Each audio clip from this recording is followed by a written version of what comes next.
Thanks very much for joining us. My name is Nikki Marr and I'm here talking to Jacqui Gale, who is an entrepreneur and a scientist and a businesswoman and also a global Scot. We'll be talking about her experiences of working in Germany. Thank you very much for joining me, Jacqui. Now, you've had a very varied career. You started with a degree in applied chemistry, then went on to make formaldehyde, which I must ask you a little bit about, and then you moved into industry working with global brands like Estee Lauder, Revlon, Lulu Guinness. Help me out with some of the others. Sara Lee, Crabtree and Evelyn. Crabtree and Evelyn. How did you get from science into industry?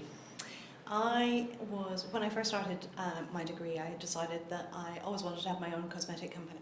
Okay. So I decided I'll figure out how to make things, which is why I chose the degree in chemistry, and then I would figure out how to sell it. So we'll come to your career in Germany in a minute, but I'd like to ask you about JG International. That's what you're heading up just now. Yeah, I decided that all of this information that I've gained over the last 30 odd years, although I don't look it. Of course not. I wish Good with all the cosmetics. products. Yeah. I would take all the learnings that I've had throughout my career, all the mistakes I've made, and put into my own organisation where I support and help companies. So I'm working with a couple of large retailers in the UK. I'm working with a Swedish company, an American company, an Asian company, and there's various ways that I'm working with them. So I'm either bringing some business to Scotland, but mostly teaching people how to take it out to a different way of working. And every country is different.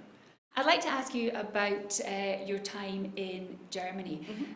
Trading with German companies, what's your specific experience then with the German market? Well, my first experience was with Lauder. I then went on to various roles where I would either visit the country or we would have a presence within the country. And I had, so I've lived there as well as worked for companies that want to go into Germany. I love working in Germany. It's very structured. It's, you know where you are, you know what people want. And I think it's very easy when you understand that. I think if you don't understand that, then it can be quite challenging. So what were the biggest differences then in culture? Because you had worked in the UK as well. So the biggest differences then in our working culture in the UK compared to in Germany? The approach is very different. So even though I had a colleague who I became very friendly with, I would always be very formal in my address. So my finance director, it would be Mr. Miss. It would never, unless you're invited to call you by your first name. And because I was the head of the company, the Geschäftsführerin, I was quite scary. So it was, even when I invited people to call me by my first name, it was still very formal. So business is formal. Okay. And professional qualifications, do they come into it as well? Very much so. So if you have a business card, it's on your business card. If you have a presentation, your name in lights with everything that goes with it is on there too. So diplomas, they really mean something. Rules really mean something. Okay, so we've got formality, we've got rules. Tell us a bit about that, not breaking rules. There's a formal process that you follow when you're doing business in Germany, and if you negotiate round those or over-negotiate something, or try and do a fast one, sneak things under the table, it's not done. Okay. And you lose credibility. The great thing if you do business correctly in Germany is it's very solid. Right. So you have a great loyalty, people are very loyal, but expect questions. You're always questioned. Be prepared when you go to a meeting. Know your staff. So no busking? No, none. Okay. Because they see it. Right. Because we're used to sort of seeing how well companies have to be prepared if they, for example, go on Dragon's Den. Yeah. Is it the same sort of thing? You're expected to know your statistics, your plans, your business background, everything, just like that? Just like that, or if you don't know, it's really okay to say, hang on a second, I'll just have a look. Let me check that. Okay. Or it's okay to say, I don't know. I don't know, but I'll find out and I'll let you know. That part's really important, because if you don't know, then you do lose a bit of credibility. But I will find out, and I know someone who does. So far we've got formality, yep. We've got creating trust, building up trust, yep. And then doing absolutely nothing sort of sneaky or behind anyone's back to circumvent rules. So building up trust and then creating loyalty. We've got Deliver what you say you're going to deliver on. Absolutely. So if you promise something, we don't break promises. Don't break promises, and if you do, then you have to have that conversation. Don't just leave it, miss a deadline, and then expect everyone to be okay about it. They will not be okay about it. They just won't. Okay. And then you lose credibility, and then the solid platform that you built is really gone. So it's really important that you do what you say you're going to do when you're going to do it. Okay. How important is it to be able to speak German if you want to actually enter into the German market? Do people tend to speak English, or what's expected of a Scottish company who wants to expand? It's nice, as it is in any country, to be able to communicate in some way. So, hello, how are you? Do you live here? Where do you come from? Small things are very good, just from a manners standpoint. You don't have to be fluent. Most people do speak English. I feel in Scotland that we blurred the lines a bit. We do. I send emails in the evening because I'm often working in the evenings, and I'm usually really surprised to get something back at 10:30 at night. Is that sort of blurring of work life and family life, does that exist in Germany as well? Very much. Or is there... No, there's no blur. Okay. You work. The reason I worked in the evenings is because I was working there Monday to Friday. My family were at home, but we had a 24-hour operation, so we had 3 shifts. Okay. And when a shift finished, that was it. They're gone. If you're working with Germany and it's the end of a day, expect the response the next day. Do not expect it that evening. I quite like that idea, actually. Me I quite too. like the idea. Trading relationships with German businesses then, is there anything that you feel it's important to highlight if somebody is going to be trading with German businesses, over and above the things we've already discussed? Know your staff. So just make sure that you completely understand what it will take to do business in Germany. So, are you going to be selling in local currency? Okay. Euros. Will it be a problem if you want a company who's taking the risk of the exchange rate? Are you going to be producing information about your product or service in German? Because they will study that. You may not have it to move into the market until you're actually in there, but be prepared to actually do translations, and it's not just Google translation, because that would not be seen good. It's kind of fallible, isn't it? Yeah. Yeah. So to be investing in, to be seen to be serious about the relationship that you're trying to forge, because they're expecting that it's going to be a long-term one. They will build up this trust and this loyalty. And then you need to be actually playing your part as well by getting all your ducks in a row effectively before you start. For sure. And I think with Germany, you want to make sure that that information is as accurate as possible. And there's so many ways that you can do that. There's so much help.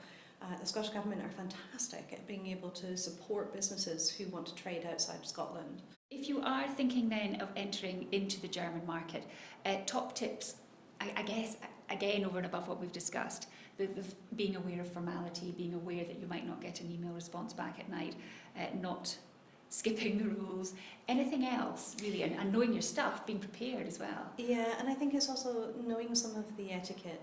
So if you invite someone to dinner, be prepared, because if you make the invitation, you pay. Right, everything?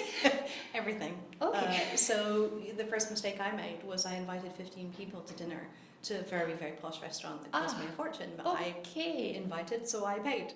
So we're really talking a lot again, I guess, about first impressions. I mean, the first impressions always matter, whether it's in personal life or business or whatever, but it seems that in Germany you do have to do your preparation for everything up front, or if you wish to trade with Germany. And that will include, I suppose, how you dress. Is there an etiquette for how you dress in business as well? I'm going to stick my neck out here and say that given that you've said everything is a lot more formal, is business dress more formal? Yes. They were starting, as I left, I introduced Dress Down Friday. And how did that go? It was interesting, because it was like, well, where's the rule book that tells me to do that, and what do I wear? It was very confusing. Okay. But we were a multicultural company. We just happened to be based in Germany, so I wanted to bring some of the cultures from the other businesses into what we were doing. But it's almost like write the rule book and then I'll do it. So it's interesting, but in business it's very formal. If you had a business meeting, you would be formal. Okay.